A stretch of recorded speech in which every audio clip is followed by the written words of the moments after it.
এজন্য মুসলমান, যেহেতু শাবানের চাঁদ উঠে গেছে, পরের মাসটাই হলো রমজান।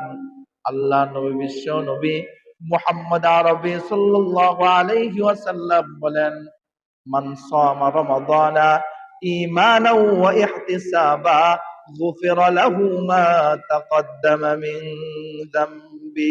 আল্লাহ নবী, বিশ্ব নবী মুহাম্মদ আরবি সাল্লাল্লাহু আলাইহি ওয়াসাল্লাম বলেন, কেউ যদি ঈমানের সাথে আশা এবং ভরসা নিয়ে রমজানুল মুবারকের রোজাগুলো রাখে, আল্লাহ রাব্বুল আলামিন তার পূর্বের সব গুনাহগুলোকে আল্লাহ তাআলা মাফ করে দেন। এজন্য মুসলমান, রমজানুল মুবারকের রোজার ব্যাপারে যত্নবান হওয়া।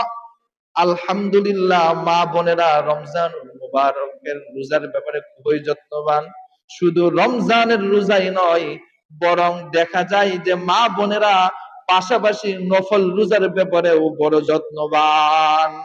কিন্তু একটা সমস্যা আছে, সেটা হলো কোন ওজনের কারণে যদি রোজা তার ছেড়ে দিতে হয়, হায়েজের কারণে, নেফাসের কারণে, কোন অসুস্থতার কারণে, কোন ওজনের কারণে যদি রোজা ছেড়ে দিতে হয়, ওই রোজার কাজা আদায় করার ব্যাপারে মা বোনরা গাফলতি করেন।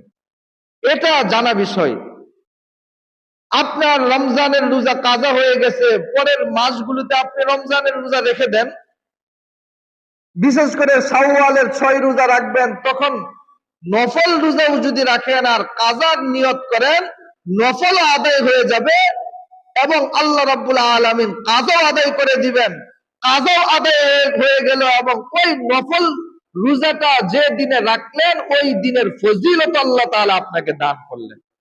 এজন্য মুহররমের রোজা রাখতেছেন, আশুরার রোজা, শবে বরাতের রোজা, অন্যান্য শাওয়ালের 6 রোজা, যে কোনো রোজা, নফল রোজা রাখবেন। কাজা রোজাগুলো যদি রাখেন আর নিয়ত করেন এই নফলের তারিখগুলোতে যে আমি কাজা রোজার নিয়ত করতেছি, তাহলে তো আপনার কাজাও আদায় হয়ে গেল, নফলও আদায় হয়ে গেল।